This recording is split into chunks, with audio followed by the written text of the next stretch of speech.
इमारत में एक पिता और बेटा अपने भविष्य की योजना बना रहे हैं। गोविंद भार्गव, एक बड़े बिजनेस साम्राज्य के मालिक, अपने बेटे अभिषेक से कहता है, कभी किसी को ये मत दिखाना कि हम कितने मजबूत हैं, असली ताकत हमेशा चुप रहती है। लेकिन उसी रात सब कुछ खत्म हो गया।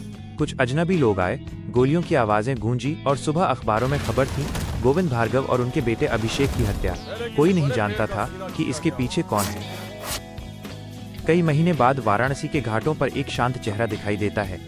वो साधारण कपड़ों में सिर झुकाए लोगों की सेवा करता हुआ दिखता है। उसका नाम बाला है। सबको लगता है वो एक सामान्य व्यक्ति है, लेकिन उसकी आंखों में ऐसी चुप्पी थी जिसमें बदले की आग छिपी थी। एक बुजुर्ग पुजारी उससे पूछता है, बेटा तू कौन है? वो हल्की मुस्कान के साथ कहता है, मैं किसी का जवाब नहीं, किसी का अधूरा इंसाफ हूँ। बाला धीरे धीरे शहर छोड़ देता है और एक बड़े कॉर्पोरेट हाउस में काम करने लगता है। कंपनी वही होती है जो उसके पिता की थी। अब उस पर कब्जा कर चुका है शर्मा, वही आदमी जो इस साजिश का मुख्य सूत्रधार था।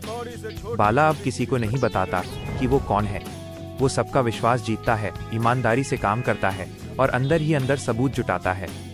हर मीटिंग में, हर मुस्कान के पीछे वो अपने पिता की मौत की याद लिए बैठा होता है।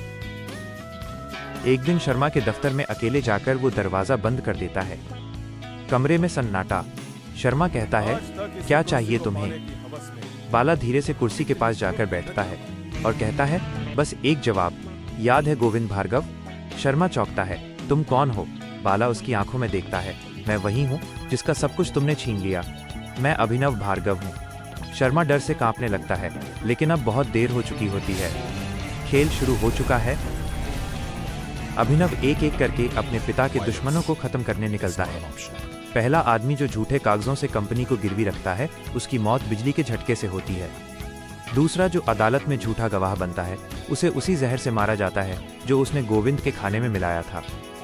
हर मौत के साथ अभिनव अपने गुस्से को शांत करता जाता है, लेकिन उसका दिल और खाली होता जाता है। आखिरी टकराव में वो शर्मा को उसी फैक्ट्री में लाता है जहां उसके पिता की हत्या हुई थी। चारों ओर अंधेरा, हवा में धूल और पुराने खून की गंध। शर्मा जमीन पर गिरा हुआ डर से कांपते हुए कहता है, मार दो मुझे, खत्म कर दो ये कहानी। अभिनव बंदूक उठाता है, लेकिन तभी उसके कानों में अपनी माँ की आवाज गूंजती है, बेटा, सच्चा बदला खून से नहीं, इंसाफ से पूरा होता है। वो रुक जाता है, गहरी सांस लेता है और बंदूक नीचे रख देता है। वो शर्मा को पुलिस के हवाले कर देता है। मीडिया अगले दिन कहती है, एक अनजान व्यक्ति ने फिर साबित किया कि इंसाफ कभी मारा नहीं जा सकता। अभिनव मीडिया से दूर चला जाता है, घाटों पर लौट आता है। वहीं पंडित उससे फिर पूछता है, अब तेरा नाम क्या है? वह मुस्कुराकर कहता है, अब मैं बस इंसाफ हूँ।